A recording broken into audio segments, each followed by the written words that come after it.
Assalamualaikum warahmatullahi wabarakatuh. Battery dead हो गई.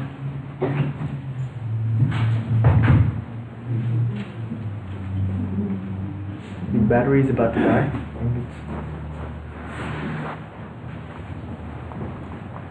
In the meantime, we can begin. A'udhu billahi minash shaitanir rajim. Bismillahir rahmanir rahim. As it was announced last time that I'm beginning a mini-series of lectures on Ramadan matters, so that we are spiritually, educationally, physically, mentally, psychologically prepared for when this blessed month is going to be upon us in the next few weeks. Last time I started mentioning on who is supposed to fast according to the Sharia of Islam.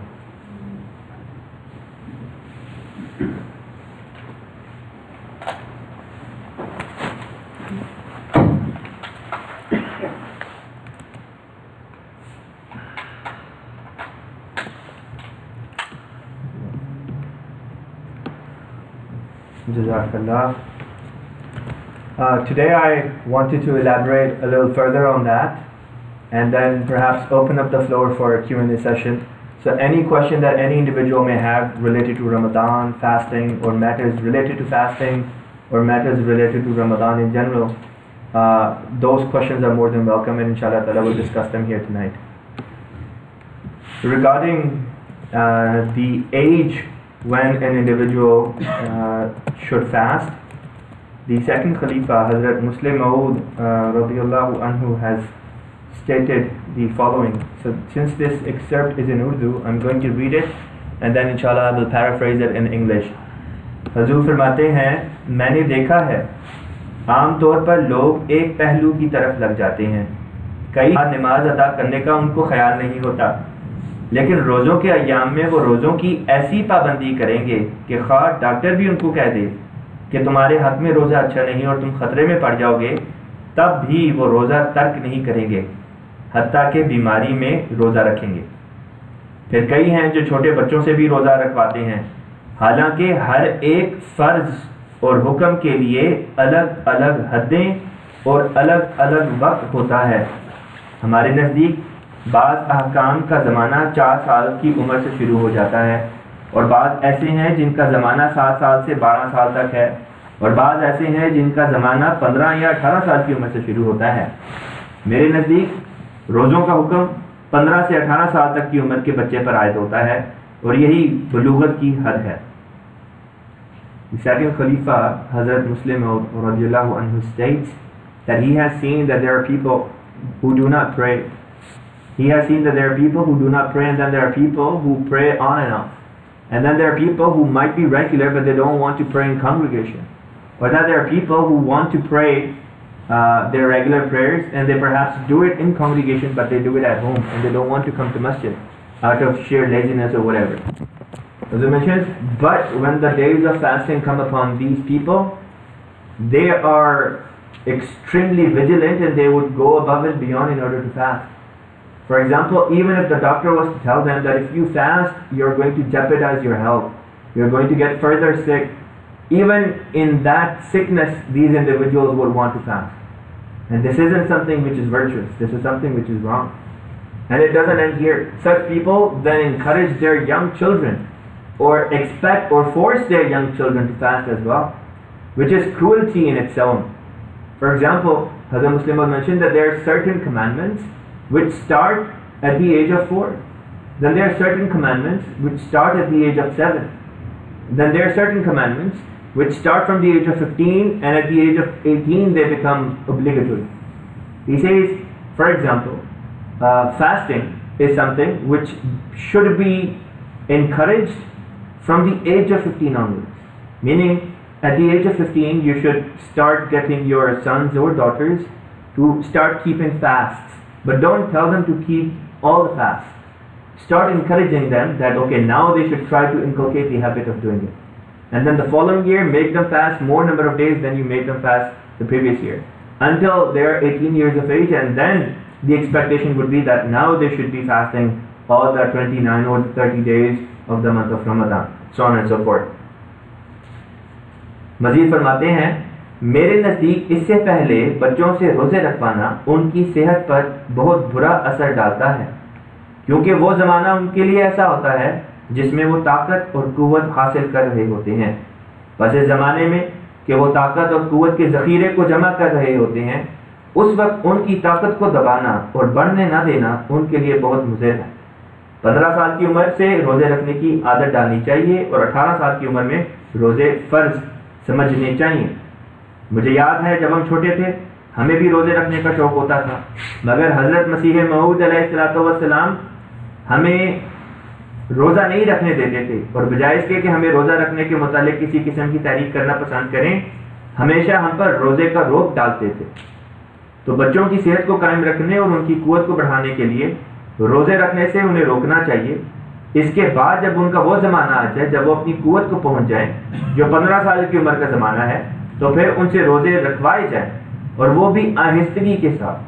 पहले साल जितने रखें, दूसरे साल उससे कुछ ज़्यादा और तीसरे साल उससे ज़्यादा रखवाए जाएं। इस तरह बतदरीज उस वक्त उनको रोज़े का आदी बनाया जाए।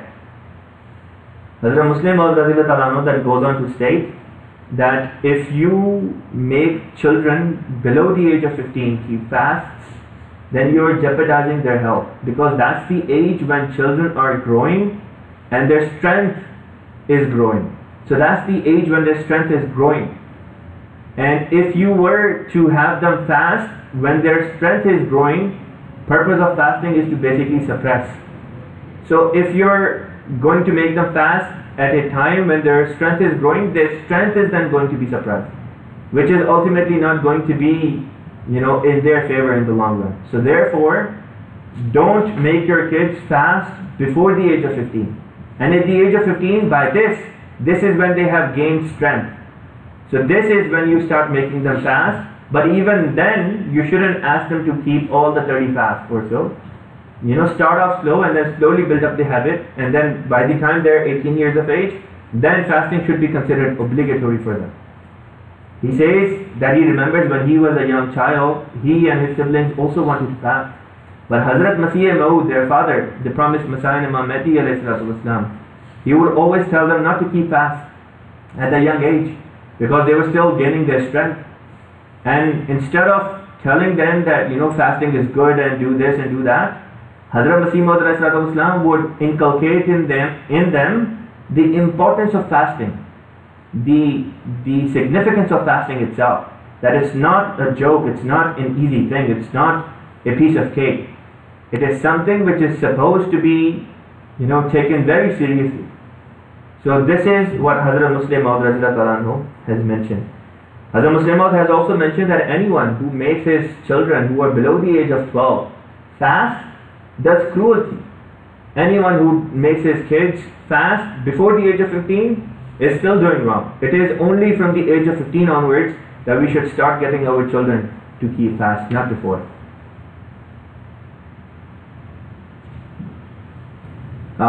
Sometimes some people often raise the question about different illnesses that they have, and if they should fast while they're sick. See, the thing is, in the Holy Quran, Allah the Almighty has clearly mentioned that if you're traveling or if you're sick, you should not be fasting. Some people say that it's not a hard rule, it's optional. Well, here's the thing. The promised Messiah ﷺ says that if Allah has given you a leeway, if Allah has given you leniency, if Allah says don't do this, and then you going ahead and still doing it, then you will be considered as if you have done hukam aduli, as if you have broken a command of God the Almighty. And nobody in their sane frame of mind can ever consider doing hukam aduli in front of Allah as something which is qari khair, as something which is good deed. It's not. If Allah says don't do it, then don't do it. If Allah says do it, then do it. So this is what the definition of qari khair is. This is what Amle saleh is that do something which Allah tells you to do. And if Allah tells you to refrain from something, then refrain from it, even if you think that you are physically and mentally prepared for it. Hazrat Muslim Maud has addressed some of these points. I wanted to bring them up here as well. Somebody asked him, "Kya diabetes ka mareez roza rakh sakta hai? Can a diabetic patient keep fasts?" He gave to this question. The question was, is it okay for a diabetic patient to fast? He said, no, it's not. Especially for a patient of diabetes, it can actually be extremely dangerous for such a patient. Then, regarding flu, Hazrat Muslim Maud mentioned, मेरे नज़दीक नज़ला खा कितना ही खफीफ क्यों ना हो, ऐसी बीमारी है जिसका रोज़े से ताल्लुक़ है, और ऐसे लोगों के लिए जिन्हें नज़ला होता है, रोज़े रखने बहुत मुज़र और बड़े नुकसान का मूजिब होते हैं। नज़ले के नतीजे में इंसान को प्यास लगती है, ज़्यादा लगती है। अब रोज़े के साथ जब वो प्यास को दबाएगा तो वो और भी ज़्यादा बढ़ेगी, और ये नज़ले के लिए बहुत मुज़र है। बस बसा औक़ात बाज़ बीमारियाँ देखने में तो मामूली होंगी, लेकिन रोज़े से ताल्लुक़ रखने की वजह से उनका नुकसान बहुत बड़ा होगा, इसलिए ऐसी बीमारी में रोज़ा ना रखना चाहिए। Regarding flu, Hazrat Muslim mentions that flu is such a sickness that even though it may appear as something which is insignificant, yet it is intertwined with the concept of fasting. Because when somebody is down with flu, they feel more thirst, and if they are fasting, then that thirst itself is going to become even more magnified and multiplied, which is not good for the patient of flu. So therefore, you can actually become even further sick if you fast while you have flu. And flu is one of those common, illnesses that are usually seasonal. Many individuals get it anyways. But even then, the fasting is not for such people who may even, have this illness. On a side note, I want to highlight one thing. I have mentioned this many times before as well. Sometimes we get struck with cold and flu, and we think that it's okay for us to come to masjid while we are sick. Not every sickness is contagious, but those illnesses which are contagious, regardless of how small they be, if they're contagious, avoid coming to masjid on those days. Because in your mind you might be doing something which is good by coming to masjid for daily prayers, but if even one individual becomes sick because of your lack of paying attention towards this, then you're not doing something which is good. That is actually something which can be considered as something which is wrong, basically. So if you're down with an illness which can be contagious, such as cold and flu, please, I am once again humbly asking you, avoid coming to masjid, at least during those times when your flu or cold is at its peak, because you can easily give it to other people. Sometimes people say that, well, Imam Sahib, I'm not going to be shaking hands with people. No, it doesn't work that way. It's not that if you have cold or flu and then you shake somebody's hand, only then you can pass it on. If you sneeze, place where you bow down and do sajda, you're passing on the bacteria onto the carpet where you're going to be, doing sajda. Another individual who would later come on and pray at the same spot can easily contract the virus for flu from the same spot where you were praying. So please pay a little bit more attention towards this, so that even the apparent goodness that we are doing may not turn into something which can be considered as wrong. Continuing, regarding women who are nursing their children, meaning they're feeding their children, or they're expecting, those women should not be fasting. Yes, in the Holy Quran, they're not addressed in the verse where Allah the Almighty talks about for whom the fasting is not. But the Holy Prophet of Islam, Hazrat Muhammad Mustafa, Shakhatul Nabiyyin Sallallahu Alaihi Wasallam, has mentioned that a nursing mother and an expecting mother would basically be falling under the category of an ill person, a sick person, so a mareed. And until they are freed from the responsibility of feeding their child, or basically delivering the baby and then taking care of the child for the 2 years that they're feeding the baby herself, until that point they should not be fasting. Any individual who missed his fasts during the month of Ramadan, what is it that he should do or she should do? If you miss your fast because you were sick, or in the case of women, if they are going through the specific days of the month, then whatever number of days that they end up missing because of these reasons, you're supposed to keep the missed number of fasts after the month of Ramadan has passed.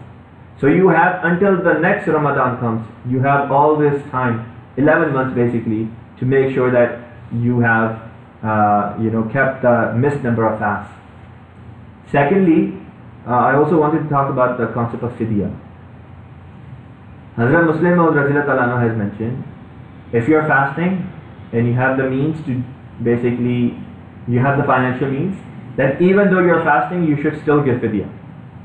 Even though you're fasting, you should still try to give fidya, because in this case, fidya would be a sign of gratitude towards Allah, that He allowed you to fast, that He gave you health and means to fast. If you are traveling or if you're sick and because of that you're unable to keep a fast, then paying fidya would be sort of kafara. It would be a sort of way of expiation, that you couldn't do this thing, so instead you're doing this. You're giving fidya. Fidya is basically feeding one person. So if you miss one fast, it is basically providing a meal to a person in your place. But giving fidya does not absolve you of fasting later on. If you miss the fast, then you have to keep the fast afterwards while giving the fidya as soon as you can during the month of Ramadan, preferably. Another point which I wanted to highlight is regarding those individuals who are extremely sick or who are elderly. Sometimes people who are elderly, their body becomes so weak that if they fast, they would further weaken their body, which is not the intention of the Sawm itself, which is not the intention of the fasting itself. So in that situation where a person has reached that age where they're extremely ill, or that they are advanced in age, for those individuals they should also not fast. If they can pay fidya, then that's good. If not, then it's okay. Sometimes one question that comes up often is that women who are expecting a child, for the time frame that they are expecting a child, they cannot fast. So that 1 year of Ramadan is gone. And then the following 2 years, they're weaning the child, meaning they're nursing the baby. So another 2 years are gone. So that's 3 years. And then by the time they're, about to fast, if they start expecting another baby, then again another 3 years are gone. So the question is, when they're done, let's say if they're done in 3 years or 5 years or 10 years, should they then start fasting for the number of months that they have missed in previous years? So such an individual who for 3 years or 5 years or 10 years, because of this reason, was unable to fast, they do not have to fast, because otherwise for an entire year, for someone who was giving birth to children and then raising them, but feeding them for let's say a total of 12 years, that individual then would be fasting every day for 12 months at the end of those 12 years. And that's not the purpose of the Sharia. Sharia is here to make things easy for us, not to make things difficult for us. So for that individual, if that individual can afford to give fidya would basically expiate for the number of fasts that they are missing. Any individual who misses fast because of illness or traveling, then yes, you do have to keep the fasts that you have missed.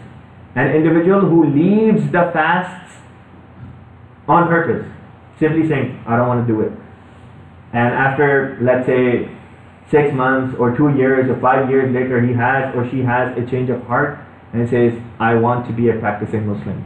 So what about the 5 years that I wasn't fasting? If you did not fast intentionally, on purpose, just for the sake of it, just for the sake of not doing it, there is no expiation. There is no expiation, because that is something that you did intentionally.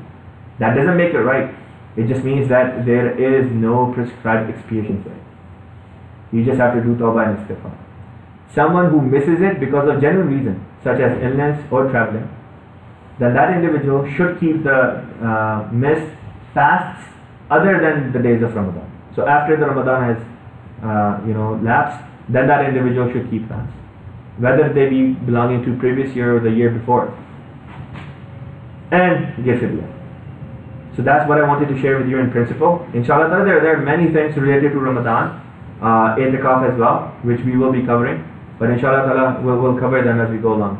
We also do not expect those youngsters who are studying for their exams to keep fast, because studying is one thing that can be extremely excruciating for someone who has to do these mental exercises, because you're using your brain 24/7 to prepare for these exams.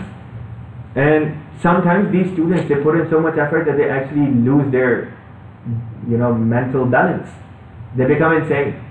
So what is the point of in that frame of your life, in that moment of your life when you're studying so hard to pass your exams and your full focus is on that you start suffering bodily as well by fasting, and then eventually become insane and lose the opportunity to fast for the remainder of your life. So Islam places the emphasis that you should act smart and do things wisely. So an individual who takes extra stress during the days of exams, for that individual it is better that he or she should not fast, and the number of days that he or she is missing, they should give the fidya and also keep the days that they have missed after the days of Ramadan. Regarding itikaf, I wanted to make this formal announcement here tonight. Please carry this message to those individuals who are not here, that inshallah ta'ala, by the special grace and mercy of Allah the Almighty, Masjid Mubarak is going to be making an itikaf facility available for those who are interested in sitting itikaf for the last 10 days of Ramadan. These spots are very limited. We have 5 spots on the male side and 5 spots on the lady side. So it's going to be on first come first served basis. A form has been generated. It will inshallah ta'ala be shared with the membership through general secretaries either sometime tonight or by tomorrow.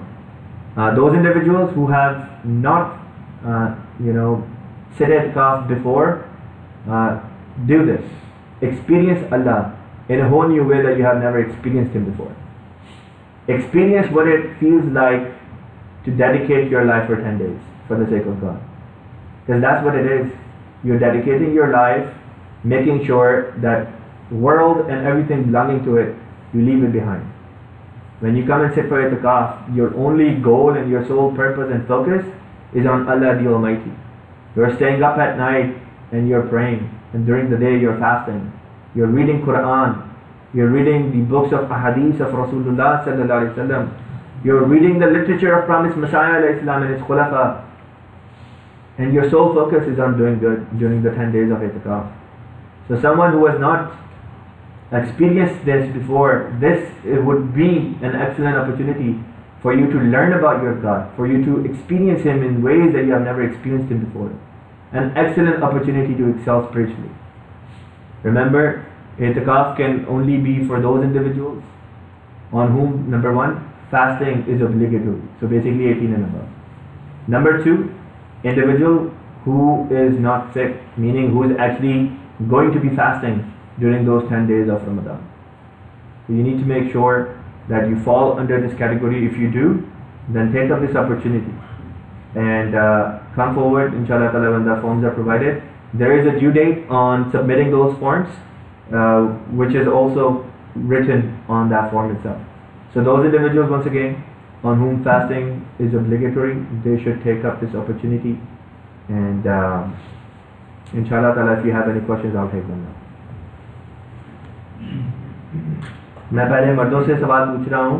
अगर इस दौरान में लजना ने कोई सवाल करना है तो बेशक वो सोच लें. मैं थोड़ी देर बाद दोबारा लजना से पूछूंगा अगर उनका कोई सवाल है. I'm starting off with the Q&A session from the men's side.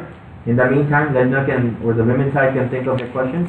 I will come back to you in a few minutes. Hopefully by then you would have thought of some questions. On the men's side, if anybody would like to ask any question related to Ramadan, Yes, sir. Last year, since me and my spouse are diabetes, last year we gave $1.50 per head fidya. How much fidya would be this year? Okay. Every year, a letter from the national headquarters comes in which they have specified fidya. Fidya is basically decided according to maruf rates. Maruf is basically something which is considered as the price of a meal for one individual. Obviously not a lavishing meal, but a meal that can easily be prepared.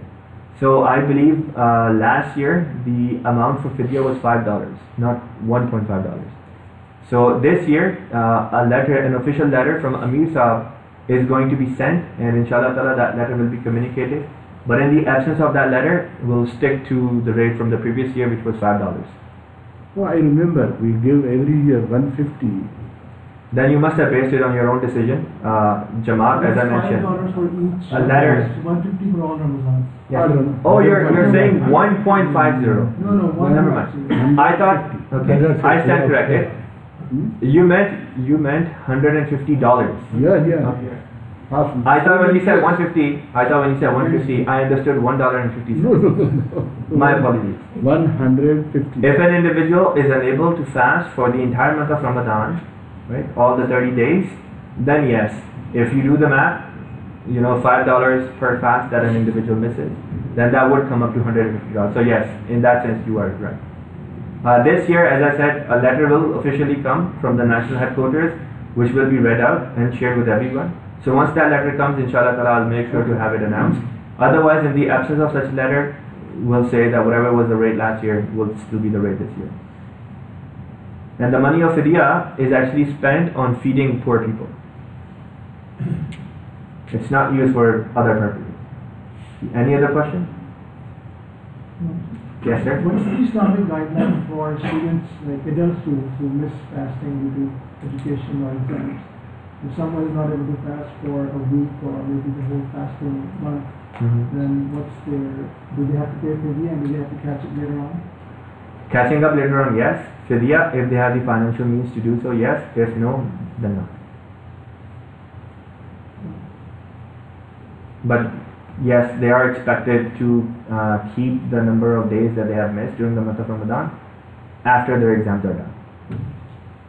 So basically after the month of Ramadan or whenever their exams are done, then they are required to keep the missed number of days, and they have until the beginning of the next Ramadan.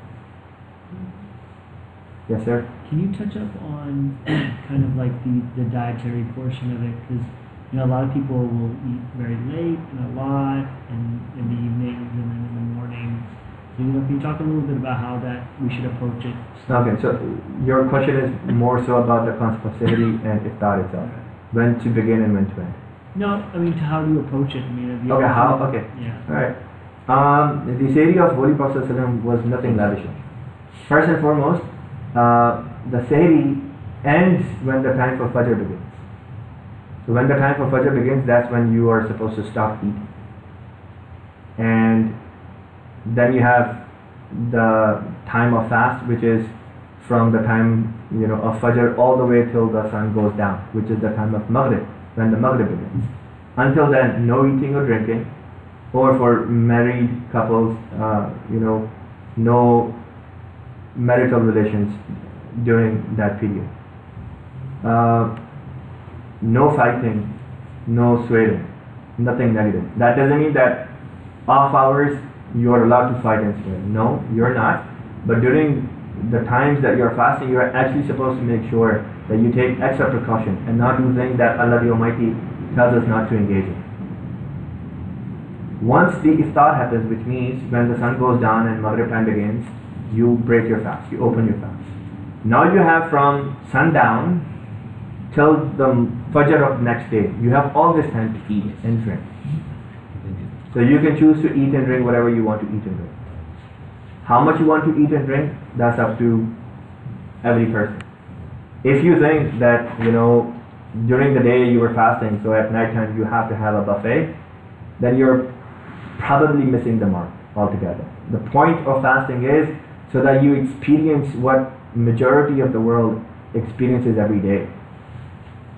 I've been to Africa, I have seen that in most places people only have a single meal per day, and even that single meal is served in a single plate where 10 individuals are eating together.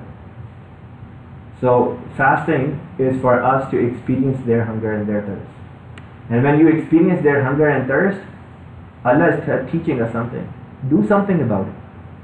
Don't just think that, okay, I've done fasting in the month of Ramadan, I have experienced the hunger and thirst, Alhamdulillah, Allah gave me the opportunity, I'll give some sadaqah and that's pretty much about it. No, do something about it afterwards.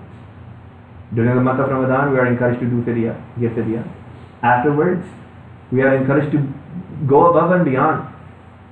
Other denominations might not have any financial system, but Jamaat-e-Ahmadiyya does, which is known as the Nizam of Chanda. Every earning member, whether a part-time, employee or a full-time employee, if you have a job and you have a source of income, in our Jamaat, the expectation is that you would pay 6.25% of your monthly income in financial donations, which is Chanda. And Jamaat is 100% transparent on it, where the money comes from and where it goes. Inshallah ta'ala, I do intend that during the month of Ramadan, I will give a detailed lecture on this topic as well. And I will show you with full transparency where our money is being spent. The money that we give in Chanda, where it is going. Because sometimes some individuals, they don't feel comfortable spending in the way of Allah Ta'ala or spending on humanitarian causes, thinking that I don't know where my money is going. Maybe somebody is pocketing it, God forbid. If some people think like that, maybe it is a good idea for them to see the transparency that Jamaat has to offer. That look, whatever you're giving, this is where it's going. It's going to Africa, it's going to impoverished, or it's going to poor countries, it's going to poverty-stricken areas. It's helping the elderly get on their feet or to sustain themselves. It's going to widows and it's going to orphans. It's going to sustain hospitals and educational institutions all across the globe that Jamaat is running. So in our Jamaat, we have this sense, we have this nizam that other communities don't. Some people call us cult because we have this system. Because we take the principles of Islam and we imply them, we execute them in our life. We apply them in our life. For this very reason, if somebody says you guys are cult because you are making your membership give a donation, well, ask the follow-up question, which is, where is this money going? If this money is going to build hospitals and schools to educate people who otherwise would not be able to get any quality education, which in itself is creating further poverty in the world. Other people, they're so quick, they can raise allegations, but they're not providing any solutions. When an Ahmadiyya provides any solutions, they start attacking you. So the thing is, there will always be people who want to pick on things and create allegations, then let them. But at least for those of us who genuinely need any education on this topic, inshallah ta'ala, this will be a topic during the month of Ramadan. An entire lecture will be given on this by myself, inshallah ta'ala. So we have a system. So in Ramadan, if you are lavishly eating and you're expecting that, when you come to masjid or when you go to somebody's home or your own home for iftar or for a seher, you're expecting that you have to have, घी वाले पराठे होने चाहिए और दही होना चाहिए और अंडे होने चाहिए और आलू की भुजिया होनी चाहिए और बिरयानी होनी चाहिए और कोफ्ते होने चाहिए और पता नहीं क्या क्या. मुझे याद है एक जमात में एक लजना का बाकायदा शिकायत के रंग में मुझे फ़ोन आया. वो कहती है इमाम साहब, उनकी बेचारी की ना बारी थी इफ्तारी कराने की जमात को. वो छोटी सी जमात थी. तो वो ये करते थे कि वो फैमिलीज़ की बारी लगाते थे कि आज फलां फैमिली है वो जो है वो इफ्तारी कराई. वो रमज़ान की स्पिरिट में उन्होंने सिंपल सी इफ्तारी बनाई. जो भी होता है, एक दो खाने की डिशें बना दी, साथ में चटनी रख दी, जो भी नॉर्मल जो चीज़ें होती हैं उन्होंने कर दिया. बाद में बाज़ औरतों ने उनको जाके बाकायदा उनको शिकायत के रंग में शिकवा किया कि ये कोई हरकतें करने वाली, पकौड़े नहीं थे, समोसे नहीं थे. ये वो लोग जो इस किस्म की सोच रखते हैं, उनको इदराक ही नहीं है कि रमज़ान का मकसद क्या है. I just mentioned a very brief incident that I myself had seen. Lajna some time back had approached me. She called me and I remember she was actually crying on the phone. And her complaint was that Imam Sahib, it was my responsibility to bring iftar to the masjid that night. It was a small jamaat, so that jamaat had this system in place that it would get different families to bring food on weekends or something like that. So when this lady and her family's turn came, she prepared a simple iftar dinner. And some women afterwards told her that what kind of iftar was this? There were no samosa, there were no, pakode, so on and so forth. So those individuals who have expectations are, beating the whole point. They're missing the point. The point is that Ramadan is supposed to make you simplify your life. That doesn't mean that you're not allowed to eat, good foods. Eat by all means. But remember the formula that Allah has given us. Formula is very simple. Kulu washrabu wala tusrifu. Eat and drink, but do not transgress. Stay within your limits. They say there are people who live so that they can eat. And then there are other people who eat so that they can live. So belong to the second category, not the first one. Any other question on the men's side? Yeah. Yes, sir. On the traveling, for example, if I have to go, let's say, about 60-mile trip there, just for my personal business or any office, and come back, is that considered as a traveling or is just a... Okay. Jazakallah. Your question is that if you're traveling 60 miles for your work-related trip and coming back home. So I'm assuming that this is a trip that is work-related and you make it, yes. Anyways. Any traveling which is part of your work is not considered traveling when in the sense of fasting. So if you are a taxi driver or a bus driver or a truck operator or an Amtrak operator, so on and so forth, if your job includes traveling, or just a guy who actually has to commute to work, whether it is 1 hour or 2 hours, if it is part of your work, then you will not be considered a musafir. So you would fast.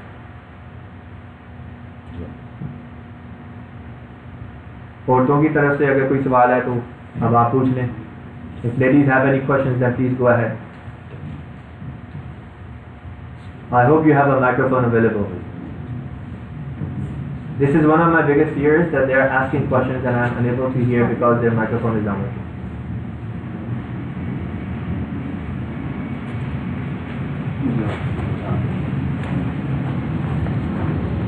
Thank you. You have a question?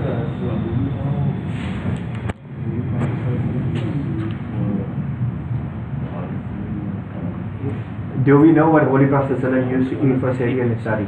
Yes, we have that on the record. It is mentioned, recorded in the books of Hadith. Inshallah, next time. I don't want to give you something from the top of my head, but I will bring the exact Hadith and give you, the exact wordings of the Hadith. But as I said, his Sahih and his Iftar was very simple. Very simple. It is mentioned once a companion came, a companion sent his son with some food that they had prepared, and he sent some of it to Holy Prophet ﷺ. So his son brought to Holy Prophet ﷺ. So when he entered upon the house, when he entered his house, and he said, my father has sent some food. Holy Prophet ﷺ said, oh, did he send meat? Meaning he had not eaten meat in a very long time. He had not eaten gosht in a very long time. And the first thing he said that, oh, did your father send meat? So the son came back and informed his father that that's what Holy Prophet said. The man right away slaughtered the animal that he had at home and prepared the meal and then sent that for Holy Prophet. So we talked about what kind of a lifestyle he had. His lifestyle was this, that days on at a time he did not have fresh meat to eat. Days on at a time. It is also mentioned that there were no 2 consecutive days. There were no 2 consecutive days where something was cooked in his house. So this was the lifestyle of the Holy Prophet sallallahu alaihi wasallam. And that's the purpose of Ramadan, that we try to emulate, we try to become like Holy Prophet sallallahu alaihi wasallam. Remember what Allah Ta'ala says in the Holy Quran, and this is very important. Allah says in the Holy Quran, لَقَدْ كَانَ لَكُمْ فِي رَسُولِ اللَّهِ أُسْوَةٌ حَسَنَةٌ. In the person of Muhammad sallallahu alaihi wasallam, you have the perfect role model. Why is Holy Prophet sallallahu alaihi wasallam a role model if you are not going to follow him? The goal is to follow him. And when you start following him, what happens? What's the purpose? Why are we following Holy Prophet sallallahu alaihi wasallam? Because when you start to follow Holy Prophet sallallahu alaihi wasallam, whom you love, know that Allah loves him. Following Holy Prophet ﷺ is a sure deal that Allah will start loving you back. Number one. Number two, when you follow someone, when you love somebody to such an extent where you start doing everything that they did, you start imitating them, you start to become like them. There is a famous couplet in Farsi, in Persian. They say, Man tu shudam tu manshudi. Man tu shudam tu manshudi. I became you and you became me. Does anybody remember this shit? Aata hai kisi ko? Yeah. Something like this ke... I have familiarity, but don't remember. No, I remembered it, I forgot. But it goes like this, that Man tu shudam tu manshudi. Man, I. Tu shudam, I became you. Tu manshudi, and you became I, or you became like me. Man ja shudam, man tan shudam tu ja shudi. I became the body and you became the soul. Ta kas na goyat baadazi. So that nobody may come afterwards and say, Man digaram tu digari, that I am different and you are different. Point is that when you love someone, a time comes when you start to resemble them. And this is the wisdom that the hadith in which Holy Prophet ﷺ mentioned that Ibn Maryam will come in the latter days as the Messiah. And then he said he will be from amongst us, meaning he will be born from amongst us. What was the wisdom of this? The wisdom was that an individual will be raised from this ummah.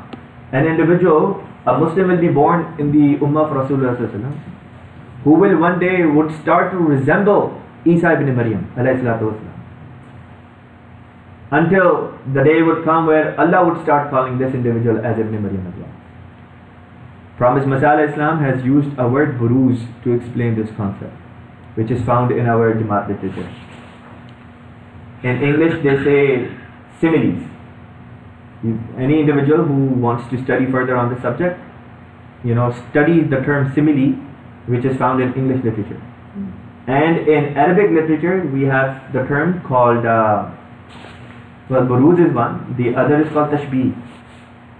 Tashbih is basically saying, I've given this example in past before as well. There was a king, an English king whose name was Richard. He was so brave that people around him used to call him Richard the Lionheart. But nobody says that Richard actually had a lion's heart implanted in his chest. It was because of his bravery that he was given the name of lion. Hazrat Ali was called Haider. Haider literally means lion, or Asad, which also means lion. But Hazrat Ali, had no physical resemblance to a lion. It was his bravery, because of his bravery, he was called lion.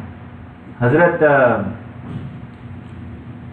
Khalid bin al-Walid, he was called Saifullah, the sword of Allah. Allah Ta'ala doesn't have a physical sword. Hazrat Khalid bin Walid was a living, breathing person. It was because of his valor that he was compared, and Allah is the one who gave him this name. He is the Saifullah. This name came from Allah the Almighty. Allah called him Saifullah, the sword of Allah. So this phenomena where one person can get the name of another person does not mean that the soul of one person has somehow transmigrated into the body of another person. It simply means because of the resemblance that these two individuals have, that the second individual is given the name of the first individual. And this has happened many, many times, and this is the same purpose why our parents name us after the name of the prophets. Some of us are called Ibrahim, some of us are called Ismail, some of us are called Ahmed, some of us are called Muhammad, some are called Adam or Nuh or Musa or Yahya or Zakaria or Isa. All these are prophets' names. And Muslims in this day and age and since time immemorial have been naming their children after the names of these prophets. Why? So that their children may start to resemble these holy personages. So that's the purpose why these names are given. Seems like there is no question from the ladies' side. I have a minute before we end tonight's session. Any last question? ठीक है, चलेंगे हम जज़ाकल्लाह व आखिर दावाना अनिल हम्दुलिल्लाहि रब्बिल आलमीन.